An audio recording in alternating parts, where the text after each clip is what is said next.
అందరికీ నమస్కారం. ఆంధ్రప్రదేశ్ రాష్ట్రంలో వైఎస్ఆర్సీపీ పార్టీ అధికారం కోల్పోయిన తర్వాత ఈ 7 నెలల కాలంగా వైఎస్ఆర్సీపీ పార్టీలో ఉన్న చాలామంది వ్యక్తులకి, చాలామంది నాయకులకు అందరికీ కూడా మతిభ్రమించినట్లుంది. ఏం మాట్లాడుతున్నారో అర్థం కాకుండా ఇష్టానుసారంగా మాట్లాడుకుంటూ వెళ్ళిపోతున్నారు మీడియాల ముందుకు వచ్చి. ఒక్క ఛాన్స్ అనే పేరుతోటి జగన్మోహన్ రెడ్డి ఆంధ్రప్రదేశ్ రాష్ట్రంలో 5 ఏళ్ల పాలనలో ఎంత అలజడి సృష్టించాడో, ఎంత అవినీతి చేశాడో, ఆంధ్రప్రదేశ్ రాష్ట్రాన్ని ఏ విధంగా సర్వనాశనం చేశాడో ఈరోజు ఆంధ్రప్రదేశ్ రాష్ట్ర ప్రజల కంటే బాగా కూడా ఈరోజు ఎవరైతే మీడియాల ముందుకు వచ్చి మతిభ్రమించి మాట్లాడుతున్నారో వైఎస్ఆర్సీపీ పార్టీ నాయకులు, వాళ్ళందరికీ బాగా తెలుసు జగన్ ఎంత దోచుకున్నాడు, ఎంత దాచుకున్నాడు, ఆంధ్రప్రదేశ్ రాష్ట్రాన్ని ఏ విధంగా భ్రష్టు పట్టించాడు, ప్రజల జీవితాన్ని ఏ విధంగా చీకట్లు పాలు చేశాడనే విషయం. ఈరోజు ఇంకా సిగ్గు లేకుండా మీరంతా బయటికి వచ్చి సూపర్ 6 ఎక్కడా, ఎప్పుడు అమలు చేస్తారు చంద్రబాబు నాయుడు మీ కూటమి ప్రభుత్వం, 7 నెలల పాలన దాటిపోయింది, వేర్ ఈజ్ సూపర్ 6, ఏమైపోయింది సూపర్ 6 అని మీరు మాట్లాడుతున్నారు. మీరేం కంగారు పడాల్సిన అవసరం లేదు. ఎంత ఆర్థిక సంక్షోభం ఉన్నా సరే చంద్రబాబు నాయుడు గారు ఇచ్చిన మాట ప్రకారం ఏదైతే సూపర్ 6 హామీలు ఇచ్చారో వాటిని తప్పకుండా నెరవేరుస్తారు. మీరేం కంగారు పడాల్సిన అవసరం లేదు. వైసీపీ నాయకులారా, ఈరోజు ఆంధ్రప్రదేశ్ రాష్ట్రం ఈ పరిస్థితికి దిగజారిపోవడానికి కారకుడెవడు? జగన్మోహన్ రెడ్డి కాదా? జగన్మోహన్ రెడ్డి తన 5 ఏళ్ల పరిపాలనలో దాదాపుగా 10 లక్షల కోట్ల రూపాయల అప్పులు పట్టుకొచ్చాడు. తీసుకొచ్చిన అప్పులు ఏం చేశాడు అంటే ఎవడికి తెలియదు. ఏమైనా మాట్లాడితే మేము సంక్షేమ పథకాలు ఇచ్చాం కదా అంటారు. ప్రజలకు ఇచ్చిందేమో రూపాయి, ప్రజల దగ్గర నుంచి మీరు కొట్టేసిందేమో 100 రూపాయలు. ఆ రూపాయి లెక్క చెప్తారు కానీ దోచేసుకున్న 100 రూపాయల లెక్క ఇప్పుడు దాకా ఎవరికి చెప్పరు. మీరు 10 లక్షల కోట్ల రూపాయల అప్పులు తీసుకొచ్చి కనీసం ఆంధ్రప్రదేశ్ రాష్ట్రంలో గుంటలు పడ్డ రోడ్లకి మీరు మరమ్మతులు చేయలేదు. గుంటలు పడ్డ రోడ్లలో కనీసం ఒక తట్ట మట్టి తీసుకెళ్ళి అక్కడ వేయలేదు, దాన్ని పూడ్చేదానికి ప్రయత్నం చేయలేదు. మళ్ళీ ఈరోజు మీరు పాలనల గురించి మాట్లాడుతున్నారు, లేకుంటే కూటమి ప్రభుత్వం చేస్తున్న పరిపాలన గురించి మీరు మాట్లాడుతున్నారు సిగ్గు లేకుండా. ఈరోజు జగన్మోహన్ రెడ్డి గారు తన 5 ఏళ్ల పరిపాలనలో 10 లక్షల కోట్ల రూపాయలు అప్పు తీసుకురావటమే కాదండి, ఈరోజు ఆంధ్రప్రదేశ్ రాష్ట్ర ప్రజానికం మొత్తం కూడా వినండి జాగ్రత్తగా. అసలు జగన్మోహన్ రెడ్డి అప్పులు తీసుకురావడం పక్కన పెడితే ఆంధ్రప్రదేశ్ రాష్ట్ర సంపదను, ఆంధ్రప్రదేశ్ రాష్ట్ర వనరులను, ఆంధ్రప్రదేశ్ రాష్ట్ర అభివృద్ధికి ఉపయోగపడాల్సిన సంపదను, వనరులను ఎంత దోచుకున్నాడు, ఏ విధంగా దోచుకున్నాడో మీరు అందరూ కూడా తెలుసుకోవాలా. 2019లో జగన్మోహన్ రెడ్డి ముఖ్యమంత్రిగా ప్రమాణ స్వీకారం చేసిన తర్వాత ఒక మాట అన్నాడండి, నేను నెలకి కేవలం రూపాయి మాత్రమే జీతం తీసుకుంటాను, అంతకుమించి నాకు అవసరం లేదు, ప్రజలకు సంక్షేమాన్ని అందిస్తాను, ఆంధ్రప్రదేశ్ రాష్ట్రాన్ని అభివృద్ధి పరంగా ముందుకు తీసుకెళ్తానని లేనిపోని మాటలన్నీ చెప్పుకుంటూ వచ్చాడు. 1 రూపాయి జీతం తీసుకుంటానని చెప్పిన జగన్మోహన్ రెడ్డి తన 5 ఏళ్ల పరిపాలనలో ఆంధ్రప్రదేశ్ రాష్ట్రంలోని ప్రజలు మొత్తం వినాలా మీరంతా కూడా, తన 5 ఏళ్ల పరిపాలనలో 1 రూపాయి జీతం మాత్రమే నెలకి తీసుకుంటా అని చెప్పిన జగన్మోహన్ రెడ్డి దగ్గర 8 లక్షల కోట్ల రూపాయలు ఆంధ్రప్రదేశ్ రాష్ట్ర సంపదని దోచేసుకున్నాడు, మింగేశాడు. 1 రూపాయి 2 రూపాయలు కాదండి, 8 లక్షల కోట్ల రూపాయలు తన 5 ఏళ్ల పరిపాలనలో జగన్మోహన్ రెడ్డి ఆంధ్రప్రదేశ్ రాష్ట్ర సంపదను దోచేశాడు. తన కుటుంబానికి దోచేసి వాళ్ళందరికీ పంచేశాడు. తన కుటుంబానికి అంటే జగన్మోహన్ రెడ్డి చేసిన అవినీతిలో, జగన్మోహన్ రెడ్డి అవినీతి సామ్రాజ్యంలో ఎంతమంది అయితే అవినీతి పరులు ఉన్నారో, పెద్దిరెడ్డి రామచంద్రారెడ్డి కావచ్చు, వైవి సుబ్బారెడ్డి కావచ్చు, విజయసాయి రెడ్డి కావచ్చు, కొడాల నాని కావచ్చు, అనిల్ కుమార్ యాదవ్ కావచ్చు, పేర్ని నాని కావచ్చు, ఆర్కే రోజా కావచ్చు, ఆయన గుడివాడ అమర్నాథ్ గుడ్డు మంత్రి అమర్నాథ్ కావచ్చు, బొత్స సత్యనారాయణ కావచ్చు, వైఎస్ఆర్సీపీ పార్టీలో ఇతను కాదు ఇతను లేడు అన్నట్లుగా ఉన్న వాళ్ళందరికీ కూడా లక్షల కోట్ల రూపాయలు దోచేసుకొని వాళ్ళకి పంచాడండి జగన్మోహన్ రెడ్డి. మాట్లాడితే నేను ప్రజలకు సంక్షేమ పథకం అందజేస్తున్నాను అంటాడు. మన మీద 9 సార్లు విద్యుత్ ఛార్జీలు పెంచి మన సంపద మన దగ్గర దోచుకొని సంక్షేమ పథకాల ద్వారా మన ముఖం మీద ఎంత వేసాడు. ఆర్టీసీ ధరలు 3 సార్లు పెంచి ఆ ధరలతో వచ్చిన డబ్బులతోటి దాంట్లో సగం ఆయన మింగేసి ఒక 20% మనకి ఇచ్చాడు. నిత్యావసర ధరలు కనీసం తినే పరిస్థితి కూడా లేదు జగన్మోహన్ రెడ్డి పరిపాలనలో. వాటిని విపరీతంగా పెంచేసి వాటి మీద కూడా ట్యాక్స్ వసూలు చేసి మనకి ₹1 ఇచ్చి 99 రూపాయలు ఆయన మింగేశాడు. ఇంటి పన్ను చెత్త పన్ను వేసిన చెత్త గవర్నమెంట్ జగన్మోహన్ రెడ్డిది. ఈరోజు ఇంకా కూటమి ప్రభుత్వం పరిపాలన గురించి అతను మాట్లాడుతున్నాడు సిగ్గు లేకుండా. అలా పార్టీ నాయకులతో మాట్లాడిపిస్తున్నాడు. విద్యార్థులకు ఇంకా ఫీజు రియంబర్స్మెంట్ ఇవ్వలేదని ఫీజు పోరంట ఫిబ్రవరి 5వ తారీఖు పెడతాడు ఇంటి పెద్ద మనిషి. ఎందుకు కట్టలేదు జగన్మోహన్ రెడ్డి నువ్వు ఫీజు రియంబర్స్మెంట్? ఎందుకు బకాయిలు పెట్టిపోయావు? 8 లక్షల కోట్ల రూపాయల ఆంధ్రప్రదేశ్ రాష్ట్ర సంపదను దోచుకున్న నువ్వు ఫీజు రియంబర్స్మెంట్ బకాయిలు కట్టలేకపోయావా? ఎందుకు అప్పులు చేశావా అంటే సమాధానం లేదు. 10 లక్షల కోట్ల రూపాయలు అప్పు చేసిన నువ్వు 8 లక్షల కోట్ల రూపాయలు ఆంధ్రప్రదేశ్ రాష్ట్ర సంపదను ఏ విధంగా దోచేసుకున్నావు? ఈరోజు ప్రజలందరూ కూడా వాస్తవాలు నిజాలు తెలుసుకోవాలండి. జగన్మోహన్ రెడ్డి గారు తన 5 ఏళ్లలో అధికారాన్ని అడ్డం పెట్టుకొని దాదాపుగా 8 లక్షల కోట్ల రూపాయల ప్రజాధనాన్ని కొల్లగట్టాడు. ₹1 ₹2 కదండి, 8 లక్షల కోట్ల రూపాయల ప్రజాధనాన్ని అంటే మన ధనాన్ని, మన సంపదని, మన కష్టాన్ని, మనం చెవటోడ్చి సంపాదించిన కష్టాన్ని జగన్మోహన్ రెడ్డి దొబ్బేశాడు. 8 లక్షల కోట్ల రూపాయలు ఈరోజు 1 కాదు 2 కాదండి, దేంట్లో కొట్టేశాడంటే ఆయన దాదాపుగా ఆంధ్రప్రదేశ్ గుండెకాయలని సచివాలయాన్ని తాకట్టు పెట్టాడు, టీడీఆర్ బాండ్లను తాకట్టు పెట్టాడు, ప్రభుత్వ భూములను తాకట్టు పెట్టాడు, ప్రభుత్వ ఆస్తులను తాకట్టు పెట్టాడు, పిల్లలు ఆడుకునే మైదానాలను తాకట్టు పెట్టాడు. ఆయన సంపాదించుకున్న సంపద తప్ప ఆయన తాడేపల్లి ప్యాలెస్లు, బెంగళూరు బిల్డింగులు, లేకుంటే ఆయన దోచేసిన భూములు వాటిని కాదండి తాకట్టు పెట్టింది, ప్రభుత్వ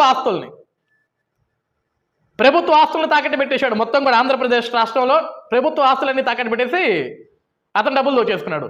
చివరికి చిన్నపిల్లలకి ఇచ్చే చిక్కీలు, కోడిగుడ్లలో కూడా ఆయన చేయని అవినీతి లేదు. ఈరోజు జగన్మోహన్ రెడ్డి ఏ శాఖలో ఎంతెంత అవినీతి చేశాడంటే లిక్కర్ కమిషన్లు. ఏం చెప్పాడండి జగన్మోహన్ రెడ్డి ఎన్నికల ముందు? ఆంధ్రప్రదేశ్ రాష్ట్రంలో నేను సంపూర్ణ మద్యపాన నిషేధం చేస్తాను, మద్యపాన నిషేధం చేసి నేను వచ్చి ఓట్లు అడుగుతానని చెప్పాడు. మద్యపాన నిషేధం చేశాడా అండి? మద్యపాన నిషేధం చేయకపోగా ఆ మద్యాన్ని అడ్డం పెట్టుకొని 25,000 కోట్ల రూపాయలు లోన్ పట్టుకొచ్చాడు. 25,000 కోట్ల రూపాయలు లోన్ పట్టుకొచ్చాడు అతను. లోన్ పట్టుకురావటమే కాకుండా ఈరోజు ఆ లిక్కర్ కమిషన్ మీద 1,05,000 కోట్ల రూపాయలు 1,05,000 కోట్ల రూపాయలు లిక్కర్ మీద జగన్మోహన్ రెడ్డి దోచేశాడు. గుర్తుపెట్టుకోండి. రెండోది 22A అసైన్డ్ భూముల కుంభకోణం. అసలు ఇంకా భూముల కుంభకోణం గురించి మాట్లాడుకోవాల్సిన అవసరం లేదు. ఆంధ్రప్రదేశ్ రాష్ట్రంలో భూమి ఉన్న ప్రతి ఒక్క సామాన్యుడికి అర్థమైపోతుంది జగన్మోహన్ రెడ్డి ఏ విధంగా భూములు దోచేశాడు, ప్రభుత్వ భూములు ఏ విధంగా దోచేశాడు, ఏ విధంగా వాళ్ళ దళారులను అడ్డం పెట్టుకొని ఆ భూముల్ని ఏ విధంగా ఎవడి పేరు మీద పడితే వాడి పేరు మీద ఇష్టానుసారంగా.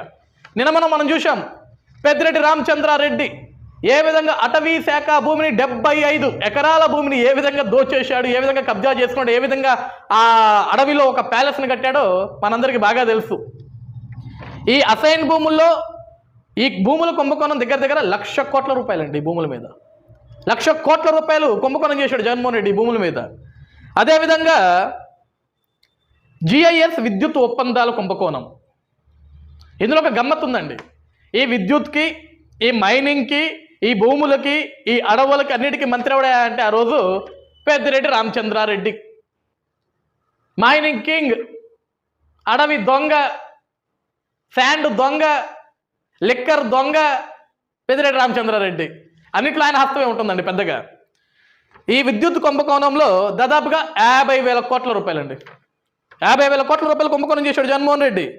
అదేవిధంగా ఇండోసోల్ జగన్ బినామీ కంపెనీ అనుకుంటేది, దీంట్లో కూడా దగ్గర 75,000 కోట్ల రూపాయలు కుంభకోణం చేశాడు జగన్మోహన్ రెడ్డి. అదేవిధంగా టీడీఆర్ బాండ్ల కుంభకోణం అదొక 50,000 కోట్లు. ఇక అసలు విశాఖ భూముల కుంభకోణం అండి. మొన్నే విశాఖ పెద్ద మనిషి విజయసాయి రెడ్డి, నేను శుద్ధపోసని, ఇక నా వల్ల కాదు, నేను వ్యవసాయం చేసుకుంటా, నాకు రాజకీయాలు వద్దు, దీనికి ఏ పార్టీలో కలవనని చెప్పేసి మొన్న తన పార్లమెంట్ సభ్యత్వానికి రాజీనామా చేసి, పార్టీకి కూడా రాజీనామా చేసి ఈరోజు ఏదో అడవులు పట్టుకొని తిరుగుతున్నాడు. అంటే విశాఖ భూములు కుంభకోణం దగ్గర 40,000 కోట్ల రూపాయల కుంభకోణం అండి. ఈ భూముల్లో చేసుకుంటాడే విజయసాయి రెడ్డి వ్యవసాయం, మరి అది కూడా మనం చూడాలా. అదేవిధంగా ఇసుక దోపిడీ. 2014లో చంద్రబాబు నాయుడు గారు ముఖ్యమంత్రిగా ఉన్నప్పుడు పేదవాడు సొంతింటి కలని నిజం చేసుకోవాలా, ప్రతి ఒక్క భవన నిర్మాణ కార్మికుడికి పని ఉండాలని చెప్పేసి ఆ రోజు ఇసుకను ఉచితంగా ఇస్తే, జగన్మోహన్ రెడ్డి వచ్చిన తర్వాత ఉచిత ఇసుక విధానాన్ని రద్దు చేసి ఒక ప్రైవేటీకరణ చేసి లక్షల కోట్ల రూపాయలు దోచేశాడు. దాంట్లో ఇసుక దోపిడీ దగ్గర దగ్గర 60,000 కోట్ల రూపాయలు దోపిడీ అండి ఇసుకలో. ఇసుక లేక ఎంతమంది భవన నిర్మాణ కార్మికులు ఆత్మహత్యలు చేసుకున్నారో మనకు తెలుసు. ఎంతమంది పేదవాళ్ళు కలలుగానే మిగిలిపోయినాయో మనకు తెలుసు. 5 ఏళ్ళు పనులు లేవు, భవన నిర్మాణ కార్మికులకు పనులు లేక ఆత్మహత్యలు చేసుకున్నారు. ఇసుక ఉచితంగా ఏవయ్యా జగన్మోహన్ రెడ్డి అంటే ఇచ్చేదే లేదు, దాంట్లో నేను దోచేసుకోవాలన్నాడు. మన రూపాయి జీతం తీసుకుంటున్న జగన్మోహన్ రెడ్డి చేసిన అవినీతి, దోచుకున్న సంపద ఇదంతా. అదేవిధంగా ఎర్ర చందనం కుంభకోణం, ఇందాకే చెప్పా. మైనింగ్ కింగ్, గనుల కింగ్, మద్యం కింగ్, ఎర్రచందనం కింగ్. ఎర్రచందనం దొంగ పెద్దిరెడ్డి రామచంద్రారెడ్డి లాంటి అడ్డం పెట్టుకొని ఎర్రచందనంలో 25,000 కోట్ల రూపాయలు దోచేశాడు జగన్మోహన్ రెడ్డి. 25,000 కోట్ల రూపాయలు ఎర్రచందనంలో. ఎందుకంటే అటవీ శాఖ మంత్రి పెద్దిరెడ్డి రామచంద్రారెడ్డి కదా, దోచేస్తారు వీళ్ళు, అడవులను మొత్తం దోచేస్తారు అవసరమైతే. గ్రావెల్ దోపిడీ, గ్రావెల్ కూడా ఆయన కిందే ఉంది. ఆ రోజు 22,000 కోట్ల రూపాయలు దోచేశారు గ్రావెల్. కనీసం రాష్ట్రంలో ఈ గ్రావెల్ దేనికైనా వాడారాయా అంటే మన రాష్ట్రానికి ఉపయోగపడలేదండి ఇదంతా. ఇసుక కానీ గ్రావెల్ కానీ పక్క రాష్ట్రాలకు పంపించేశారు, అమ్ముకున్నారు వీళ్ళంతా. ఆంధ్రప్రదేశ్ రాష్ట్రానికి మాత్రం వినియోగించలేదు దీన్ని. అదేవిధంగా సిలికా, బీచ్ శాండ్, క్వార్జ్ దోపిడీ, వీటిలో దగ్గర దగ్గర 17,000 కోట్లు అండి. ఎంతెంత సంపదని, సహజ వనరులు ఆంధ్రప్రదేశ్ రాష్ట్రంలో ఉన్న సంపదని, రాష్ట్రానికి ఉపయోగించాల్సిన సంపదని, ప్రజలకు ఉపయోగాలు చేయాల్సిన సంపదని లక్షల కోట్ల రూపాయలు దోచేశారు జగన్మోహన్ రెడ్డి అండ్ కో. అదేవిధంగా గంజాయి డ్రగ్స్లో వాటా 37,000 కోట్లు అండి. ఈరోజు కూడా ఆంధ్రప్రదేశ్ రాష్ట్రంలో గంజాయి తాలూకా కొన్ని నమూనాలు కనపడుతున్నాయి మనకి. జగన్మోహన్ రెడ్డి తన 5 ఏళ్ల పరిపాలనలో ఆంధ్రప్రదేశ్ రాష్ట్రంలో ఎంతమంది యువత ఈ గంజాకి డ్రగ్స్కి బానిసైపోయారంటే, తల్లిదండ్రులు కడుపు కోత, మా బిడ్డల భవిష్యత్తు ఏంటి, ఏం జరుగుతుంది ఆంధ్రప్రదేశ్ రాష్ట్రంలో, ఈ గంజా అంతా ఎక్కడి నుంచి వస్తుంది అని. చివరికి విదేశాల్లో పట్టుబడ్డా సరే దాని మూలాలు ఎక్కడున్నాయా అంటే ఆంధ్రప్రదేశ్ రాష్ట్రం. జగన్మోహన్ రెడ్డి కనసలన్న జరుగుద్ది. గంజా డ్రగ్స్ 37,000 కోట్ల రూపాయలు దీంట్లో కుంభకోణం దోచుకున్నారు. ఆంధ్రప్రదేశ్ రాష్ట్ర యువతని మత్తులకి బానిస చేసి, మత్తులో ముంచేసి, యువత జీవితాలను చీకట్లో పాలు చేసి, యువత మీద ఎన్నో ఆశలు పెట్టుకున్న తల్లిదండ్రుల వాళ్ళ ఆశల్ని అడియాసలు చేసి 37,000 కోట్ల రూపాయలు గంజాయి డ్రగ్స్ మీద ఈ జగన్మోహన్ రెడ్డి దోచేసుకున్నాడు. సిగ్గుందా అండి తనకి? ఇంకా ఇతను ఈరోజు మన గురించి మాట్లాడుతున్నాడు. ప్రభుత్వ కొనుగోలులో కమిషన్లు 16,000 కోట్లు, స్మార్ట్ మీటర్లు, ట్రాన్స్ఫార్మర్లు కొనుగోలు తదితరాల్లో 15,000 కోట్లు. ఎవడు అడిగాడండి ఇతన్ని స్మార్ట్ మీటర్లు? పొలాలకి స్మార్ట్ మీటర్లు పెట్టాలా? పెట్టకపోతే రైతులు వ్యవసాయం చేసుకొని తప్పకుండా మీరు పెట్టాలా? 15,000 కోట్ల రూపాయలు ఎవరికి ఇచ్చినట్టు ఇదంతా? కోవిడ్ మందుల కిట్లు కొనుగోలుల్లో 14,000 కోట్లు. అసలు ఈ కోవిడ్ని అడ్డం పెట్టుకొని జగన్మోహన్ రెడ్డి అండుకో చేసిన స్కామ్స్ మామూలు స్కామ్లు కదండి. ఒక ఇంజక్షన్, కోవాక్సిన్, కోవిషీల్డ్కి ఇటువంటి ఇంజక్షన్స్ అంతా కూడా ₹1,00,000 అమ్ముకునే కూడా ఉన్నాయి. ఇతను ఆక్సిజన్ సిలిండర్లు అమ్ముకున్నారు. మనకి ఆ కోవిడ్ మూమెంట్లో తెలుసండి, డాక్టర్ సుధాకర్ గారు కేవలం ఒక మాస్క్ అడిగిన పాపానికి. మేము ఎంతోమంది పేషెంట్స్ని ట్రీట్ చేస్తుంటాం ఇక్కడ, మాకు ఫస్ట్ ట్రీట్ చేసిన డాక్టర్లకి సరైన మాస్క్ కల్పించవే జగన్మోహన్ రెడ్డి అంటే ఆ డాక్టర్ గారిని పిచ్చివాడిగా చిత్రీకరించి చివరికి అతను చనిపోయేలా చేశాడండి జగన్మోహన్ రెడ్డి. కోవిడ్ మూమెంట్లో ఒక పక్క మనుషులు ప్రాణాలు కోల్పోతుంటే, ఒక పక్క ఆక్సిజన్ దొరక చిన్నారులు మృతి చెందుతుంటే, ఇతను మాత్రం మనుషుల శవాల మీద రాబ్బందు పిక్కు తిన్నట్లుగా కోవిడ్ని అడ్డం పెట్టుకొని జగన్మోహన్ రెడ్డి 14,000 కోట్ల రూపాయలు దోచేశాడు. శవాలను పిక్కు తినే రకం ఇది. రాబందు కంటే హీనం జగన్మోహన్ రెడ్డి. భారతీయ సిమెంట్ దోపిడీ 12,000 కోట్లు. భారతీయ సిమెంట్స్ దాని మీదకి ఎటువంటి రైట్స్ ఉండవండి. ఆంధ్రప్రదేశ్ రాష్ట్రంలో ప్రభుత్వానికి సంబంధించేవని ఇతను కట్టడానికి మొదలు పెడితే దానికి భారతీయ సిమెంటే వాడాలా, ఇంకో సిమెంట్ వాడినివ్వడం. 12,000 కోట్ల రూపాయలు దోచేశాడు. భార్య గారి గిఫ్ట్ అది. ఇక అసలు రేషన్ బియ్యం కుంభకోణం 7,000 కోట్ల రూపాయలు కుంభకోణం చేశాడు రేషన్ బియ్యం మీద. ఒక సన్నాసి ఉన్నాడు, నేను సన్న బియ్యం ఇస్తా అని చెప్పిన సన్నాసి రేషన్ బియ్యం అని చెప్పేసి, సన్న బియ్యం అని చెప్పేసి, స్వర్ణ బియ్యం అని చెప్పేసి, వాడి పిండాకుడి బియ్యం అని చెప్పేసి ఆ రేషన్ బియ్యాన్ని మొత్తాన్ని కూడా పోర్టల్కి తరలించి ఇతర దేశాలకి ఎక్స్పోర్ట్ చేసుకుంటూ కోట్ల రూపాయలు దోచేసుకున్నారు. దాంట్లో 7,000 కోట్ల రూపాయలు. ఇందులో గమ్మత్తు ఏంటో తెలుసా అండి? రేషన్ బియ్యం సరఫరా చేయడానికి రేషన్ సంచులకి 700 కోట్ల రూపాయలు ప్రభుత్వ సొమ్మున జగన్మోహన్ రెడ్డి ఖర్చు పెట్టాడండి. సంచులు ఏమైనారా జగన్మోహన్ రెడ్డి అంటే అవి కనపడవు. అసలు ఆ బియ్యం సంచులు ఏమైపోయినాయి జగన్మోహన్ రెడ్డి అంటే కనపడవు అవన్నీ. కానీ 700 కోట్ల రూపాయలు ఖర్చు చూపించారు ఆ రోజు. ఏమైపోయినారా 700 కోట్లు అంటే బియ్యం సంచులకు మేము పెట్టామన్నారు. మరి బియ్యం సంచులు అయ్యిరా అంటే నో ఆన్సర్. 7,000 కోట్ల రూపాయల కుంభకోణం. ఇక ఇళ్ల స్థలాల కొనుగోలులో కుంభకోణం మరో 7,000 కోట్లు. అసలు జగన్మోహన్ రెడ్డి చెప్పాడండి, అరిచేతిలో వైకుంఠాన్ని చూపించాడు పేద ప్రజానికానికి మొత్తానికి. ఆంధ్రప్రదేశ్ రాష్ట్ర వ్యాప్తంగా జగనన్న కాలనీల పేరిట 31 లక్షల ఇళ్ల నిర్మాణం చేయటమే కాకుండా మేమే ఇల్లు నిర్మాణం చేసి, మేమే స్థలం ఇచ్చి, మేమే వచ్చి రిబ్బన్ కట్ చేసి, మేమే వచ్చి పాలు పొంగిచ్చి మిమ్మల్ని ఆ ఇంట్లోకి పంపించే బాధ్యత నాది అన్నాడు. ఒక్కటన్నా చేశాడండి దీంట్లో? పేదవాడికి ఇళ్ల స్థలాలు ఎక్కడిచ్చావయ్యా? సెంటు స్థలం 48 గజాలు ఎక్కడిచ్చావయ్యా జగన్మోహన్ రెడ్డి? పేదవాడికి ఇళ్ల స్థలాలంటే శ్మశానాల పక్కన, చిన్నపాటి వర్షం వస్తే ఆ వాగుల్లో కొట్టుకుపోయే ప్లేసుల్లో, ఊరికి ఒక 20 కిలోమీటర్లు 15 కిలోమీటర్ల దూరంలో అడవుల్లో, కొండల్లో, గొట్టల్లో. పేదవాడు అయ్యా జగన్మోహన్ రెడ్డి నువ్వు వద్దు, నీ సెంటు స్థలం వద్దు, నీ దినం వద్దు, మేమైతే అక్కడ ఉండలేము, మాకు వద్దురా బాబు అని చెప్పేసి అక్కడ ఇల్లు కూడా కట్టుకోలేదు. ఇక కొంతమందిని బెదిరించారు ఆ రోజు వైసీపీ పార్టీ నాయకులు, మీరు ఇల్లు కట్టుకోకపోతే మీకు స్థలం కూడా క్యాన్సిల్ చేసేస్తామని. కొంతమందికి గత్యంతరం లేక ఏం చేయాలో తెలియక వీళ్ళ భయాలకి తట్టుకోలేక అప్పు సప్పు చేసి కట్టారు. కానీ అందులో నివాసయోగ్యం కాదు కదా, నివాసాలు లేరు. కనీసం ఇల్లు కట్టిన పాపం లేదు, ఒక దగ్గర పాలు పొంగిచ్చిన పాపం లేదు, ఒక దగ్గర రిబ్బన్ కట్ చేసిన పాపం లేదు. కానీ 7,000 కోట్ల రూపాయలు ఇళ్ల స్థలాల కొనుగోలులో. ఎంత పెద్ద అవినీతి అండి ఇది!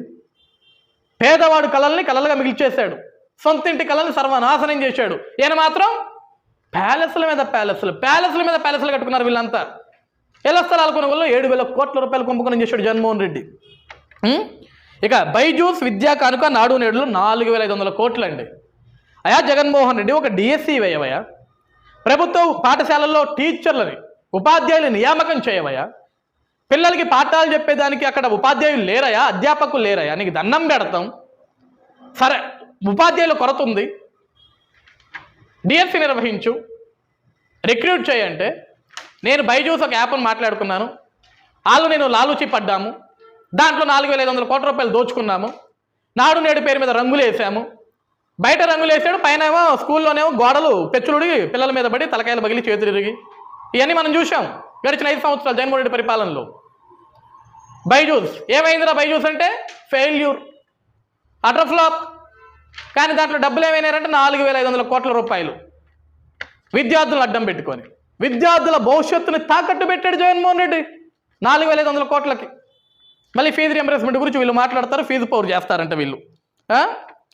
పోర్టుల్లో అవినీతే, సాగునీటి ప్రాజెక్టులో కమిషన్లు దగ్గర 2,500 కోట్లు అండి. ఆంధ్రప్రదేశ్ రాష్ట్రంలో జగన్మోహన్ రెడ్డి పరిపాలనలో కనీసం ఒక్క సాగునీటి ప్రాజెక్టు అని ముందుకెళ్ళిందండి? పోలవరం ఆంధ్రుల జీవనాడి, ఆంధ్రుల కళ 2014 నుంచి 2019 వరకు 70% పూర్తయిందని చెప్పేసి సాక్షాత్ వైఎస్ఆర్సీపీలో ఆర్థిక శాఖ మంత్రిగా పనిచేసిన బుగ్గన రాజేంద్రనాథ్ రెడ్డి అసెంబ్లీ సాక్షిగా చెప్పాడు. తమరు వచ్చిన తర్వాత ఏం చేశారా జగన్మోహన్ రెడ్డి అంటే 2 మంత్రులు మార్చాడు. ఒకడికి బెట్టింగులు పిచ్చి, ఇంకొకడికేమో గంట అరగంట పిచ్చి, అంతకుమించి వాళ్ళిద్దరికి ఏమీ తెలియదు. దీంట్లో మాత్రం 2,500 కోట్ల రూపాయలు దోచేశారు. ఇక దరిద్రం ఏంటంటే సాక్షి ప్రకటనలకి 1,600 కోట్లు అండి. వీళ్ళ సాక్షి దిక్కుమాలిన సాక్షి, దాని జీవితంలో ఎప్పుడు నిజం చెప్పదు. ఆ పనికిమాలిన పేపర్ కోసం 1,600 కోట్ల రూపాయల ప్రజల సొమ్ముని దానికి పెట్టాడు. ఆ పేపర్కి పెట్టడం ఎవరికి పెట్టినట్టండి? జగన్మోహన్ రెడ్డి కుటుంబానికి పెట్టుకున్నట్టే కదా. సాక్షి ఎవరిదండి? జగన్మోహన్ రెడ్డిది కాదా? అలా కుటుంబానికి కాదా? నిత్యం అబద్ధాలు చెప్పడానికి ఈ రోజు కూడా ఇప్పుడు కూడా మాట్లాడుతుంటారు. ఆ సాక్షిలో కొంతమంది పనికిమాలిన వెధవలు పొద్దున్నే 7ంటికి డిబేట్లు పెట్టి, సాయంత్రం 7ంటికి డిబేట్లు పెట్టి, పొద్దున పనికిమాలోడు, సాయంత్రం ఒక పనికిమాలోడు వస్తారు, దాంట్లో చెప్తూ ఉంటారు. 1,600 కోట్ల రూపాయలు దోచేశారు దీంట్లో. అమూలు పాలని రైతుల దగ్గర పాలు కొనుగోలు, రైతులు ఇబ్బంది పెట్టాలని చెప్పేసి అసలు ఆ రోజు పాల ఉత్పత్తుల్లో అమూల్ తోట లాలూచి ఇవ్వడు, వాళ్ళ దగ్గర 1,000 కోట్ల రూపాయలు దోచేశాడు. ఇక జై ట్యాక్స్, ఎక్కడైనా సరే జగన్మోహన్ ట్యాక్స్ ఉండాల్సిందే. ఇసుక కానీ, మద్యం కానీ, మైనింగ్ కానీ, నిత్యావసర ధరలు కానీ, విద్యుత్ కానీ, నీళ్లు కానీ, చెత్త కానీ, చివరికి నువ్వు గాలి పీలిస్తే గాలికి కూడా కడతాడు జగన్మోహన్ రెడ్డి ట్యాక్స్. నువ్వు గాలి పీలిస్తే గాలికి కూడా కట్టేటాడు జగన్మోహన్ రెడ్డి ట్యాక్స్ 40,000 కోట్ల రూపాయలు. ఈ విధంగా జగన్మోహన్ రెడ్డి తన 5 ఏళ్ల పరిపాలనలో దాదాపుగా 8 లక్షల కోట్ల రూపాయలు సంపదను దోచేశాడండి. ఎవరి సంపదను? మన సంపద. ఆంధ్రప్రదేశ్ రాష్ట్ర వనరులు, సహజ సంపద, ప్రజల సంపదని 8 లక్షల కోట్ల రూపాయలు దోచేసుకున్నాడు జగన్మోహన్ రెడ్డి. చివరికి జగన్మోహన్ రెడ్డి గారి ఎలక్షన్స్ ముందండి మనం ఆంధ్రప్రదేశ్ రాష్ట్ర వ్యాప్తంగా చూసుంటాం బ్యానర్లు వై నాట్ 175 అని. రాష్ట్ర వ్యాప్తంగా కనీసం గాలి దూరే స్పేస్ కూడా లేకుండా కట్టాడు. దానికి డబ్బులు ఎవడు ఇరా అంటే అవి కూడా ప్రభుత్వాన్ని పెట్టాడు ఆ రోజు. ఎంత సైకో అంటే జగన్మోహన్ రెడ్డి, ఎంత ఆర్థిక ఉగ్రవాద అంటే ఈరోజు ఆంధ్రప్రదేశ్ రాష్ట్రానికి భవిష్యత్తు లేకుండా చేయాలని చూశాడండి జగన్మోహన్ రెడ్డి.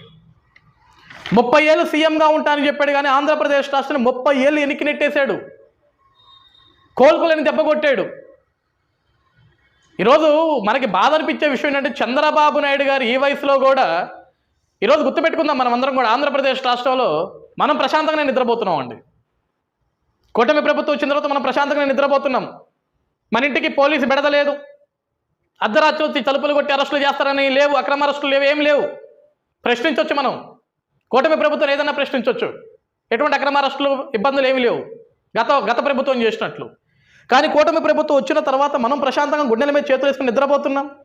3 పూట్ల కమ్మగా భోజనం తింటున్నాం, మన బిడ్డల భవిష్యత్తు గురించి ఆలోచిస్తున్నాం. కానీ కంటి మీద కునుకు లేకుండా తిరుగుతున్నాడండి చంద్రబాబు నాయుడు గారు. ఎప్పుడు నిద్రపోతున్నాడో మనకైతే తెలియదండి. ఈ వయసుకి తపన పడుతున్నాడు ఆయన. ఈ రాష్ట్రాన్ని కాపాడుకోవాలి, ప్రజలకు ఇచ్చిన హామీలు నెరవేర్చాలి. ఈరోజు వైసీపీ పార్టీ నాయకులు మాట్లాడుతుంటారు ఏమైంది సూపర్ 6 అని. సిగ్గులేని వాళ్ళందరూ తెలుసుకోవాలా. ఇచ్చిన మాట ప్రకారం ముఖ్యమంత్రి అయిన తెల్లారి నుంచే మొదటి నెల నుంచి 4,000 రూపాయలు పెన్షన్ చేస్తున్నాడు. 4,000 రూపాయలు పెన్షన్ చేయడమే కాకుండా ప్రతి నెల ఇంటికి పెన్షన్ ఇస్తున్నాడు చంద్రబాబు నాయుడు గారు. ఉచితంగా ఇసుక ఇస్తా అన్నాడు. ఈరోజు ఆంధ్రప్రదేశ్ రాష్ట్ర వ్యాప్తంగా ఉచిత ఇసుక విధానం నడుస్తుంది. ఉచితంగా 3 గ్యాస్ సిలిండర్లు ఇస్తున్నాడు ఏడాదికి, అవి కూడా కంటిన్యూషన్ అవుతున్నాయి. ఈరోజు అన్నదాత సుఖీభావ ఇస్తా అని చెప్పాడు, తప్పకుండా ఇస్తా అన్నాడు. తల్లికి వందనం, దాని గురించి ఆల్రెడీ చర్చలు జరుగుతున్నాయి, ఇంక అయిపోద్ది, కంగారేం లేదు. ఇచ్చిన మాట నిలబెట్టుకునే వ్యక్తి చంద్రబాబు నాయుడు గారు, మాట తప్పడండి. ఈరోజు సాక్షి పేపర్ చూసారా మీరు ఎవరన్నా? సాక్షి పేపర్ మొదటి హెడ్డింగ్ ఏం చెప్పాడంటే చెప్పారంతే చెయ్యరు తండ్రి కొడుకులని రాశారు.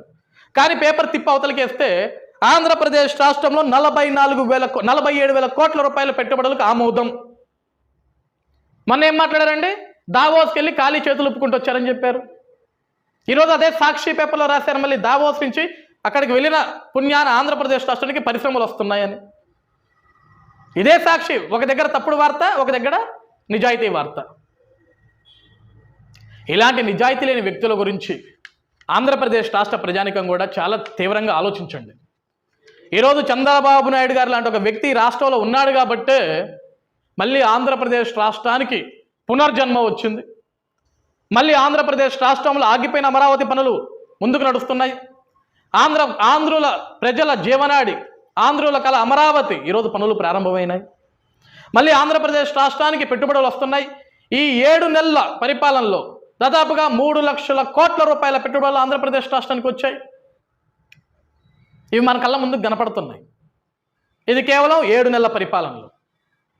ఇంకా వీళ్ళు మాట్లాడుతున్నారు అప్పులు చేశాడు, సంక్షేమ పథకాలు ఇవ్వట్లేదని. అప్పు చేసి పప్పు కూడా ఎన్ని రోజులు తింటాం సార్ మనం కూడా. సంపద సృష్టించుకోవడం నేర్చుకోవాలి. ఈరోజు 75 సంవత్సరాలండి ఆయనకి. ఆయన తపన పడుతున్నాడు ఇంకా మన కోసం, మన బిడ్డల భవిష్యత్తు కోసం, భావితరాల భవిష్యత్తు కోసం ఆలోచిస్తున్నాడు ఆయన. పనికిమాలకి ఏం తెలుసండి? దోచుకోవడం తప్ప. అటువంటి పనికిమాల వాళ్ళ మాయలో పడకండి. తప్పకుండా ఇచ్చిన మాట నిలబెట్టుకునే వ్యక్తి చంద్రబాబు నాయుడు గారు కానీ, కుటుంబ ప్రభుత్వం కానీ, పవన్ కళ్యాణ్ గారు కానీ, లోకేష్ గారు కానీ ఆంధ్రప్రదేశ్ రాష్ట్రానికి ఎటువంటి కష్టం రాకుండా చూసుకుంటారు. అనుకున్న సమయంలో ఆంధ్రప్రదేశ్ రాష్ట్రాన్ని అద్భుతంగా తీర్చిదిద్దుతారు. ప్రపంచంలోని మొట్టమొదటి స్థానంలో పెట్టేదానికి వాళ్ళ ప్రయత్నాలు చేస్తున్నారు. వాళ్ళ ప్రయత్నాలకి మనం కూడా అడుగులు వెతుకుదాం, వాళ్ళ అడుగులు వేద్దాం, వాళ్ళకి అండగా ఉందాం. ఏ వైసీపీ నాయకులు ఏదైతే ఒక విషం జిమ్ముతున్నారో వాళ్ళని అవసరమైతే చొప్పులిచ్చి తరుముదాం ఈ రాష్ట్రం నుంచి. అప్పుడే ఈ రాష్ట్రం ఇంకా బాగుంటుంది. కాబట్టి అందరూ కూడా ఆలోచిద్దాం, మంచి నిర్ణయం తీసుకుందాం. ఇట్లా మీ సజ్జా అజయ్.